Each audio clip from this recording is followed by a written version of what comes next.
Good morning, students. Today we have to study about maize grain. So let's start with maize grain. Okay. So maize grain, why maize is known as grain?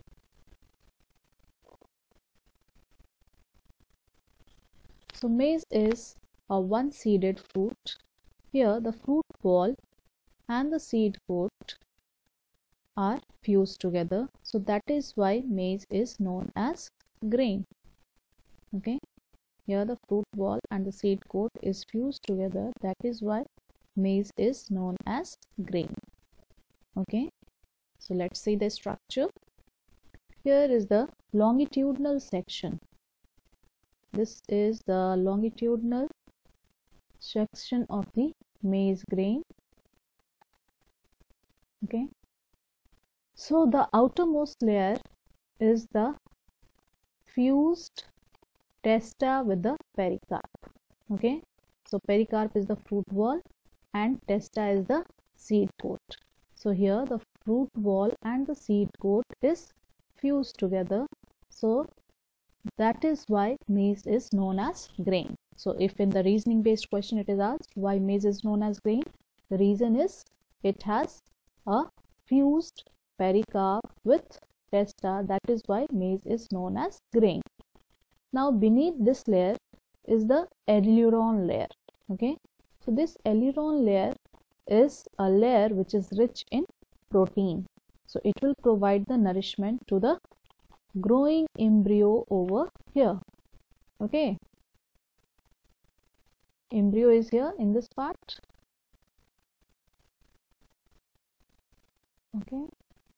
So this part is the embryo. So this embryo will get the protein, and protein is the building block of any living organism. So this embryo will get the nourishment from this aileron layer. Beneath this aileron layer is the endosperm, and endosperm is rich in starch. Okay. So this endosperm will also provide nourishment to the growing embryo. Then comes the next, that is the epithelial layer. So epithelial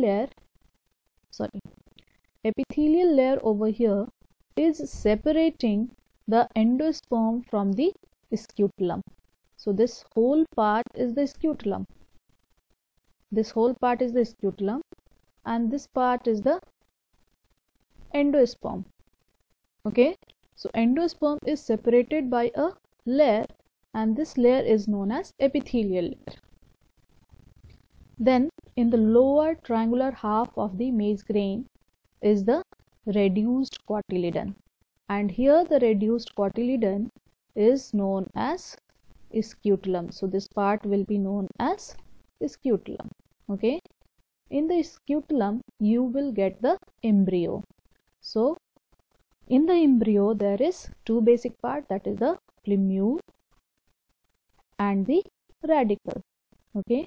So plumule develops into future shoot system, and the radicle develops into the future root system. Then above the plumule there is a leafy sheath like covering, and this leafy sheath like covering is known as coleoptile. So this is coleoptile. Okay. Then below the radicle also there is a leafy sheath like covering which is known as coleorhiza. Okay. So this is known as coleorhiza. So what is the function of coleorhiza? To protect the radicle. Okay. So let's revise once again the longitudinal section of the maize grain. So in the maize grain there is the fused testa with the pericarp. That is why maize is known as grain.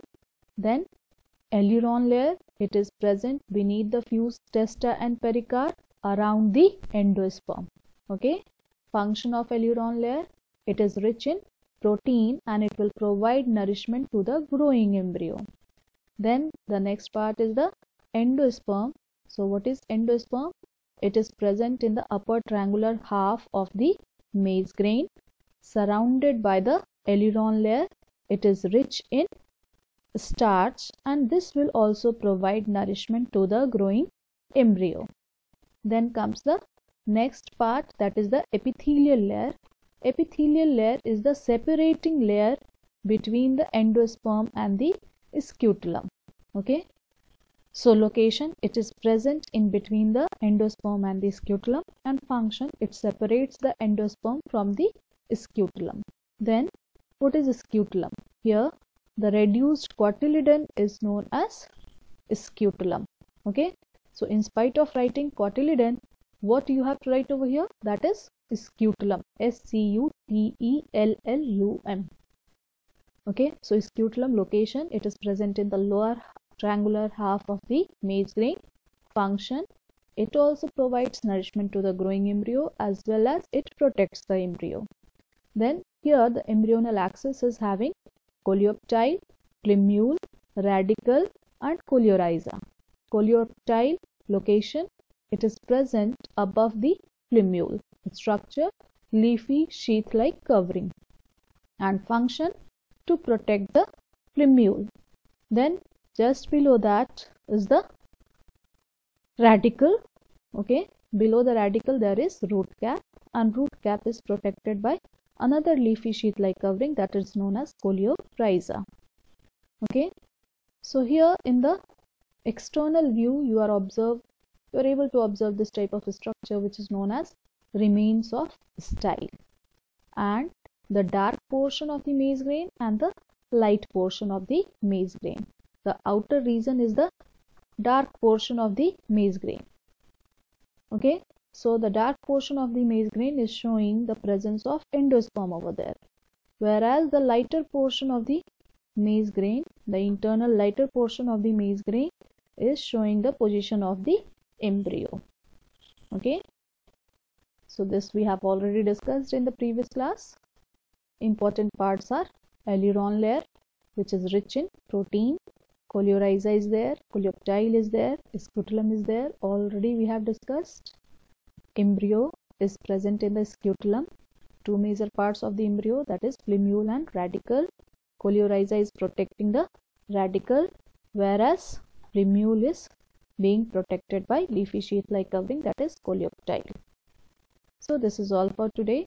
Your homework is to write down the location and function of aileron layer, endosperm, epithelial layer, scutellum, okay, coleoptile, plumule, radicle and coleorhiza.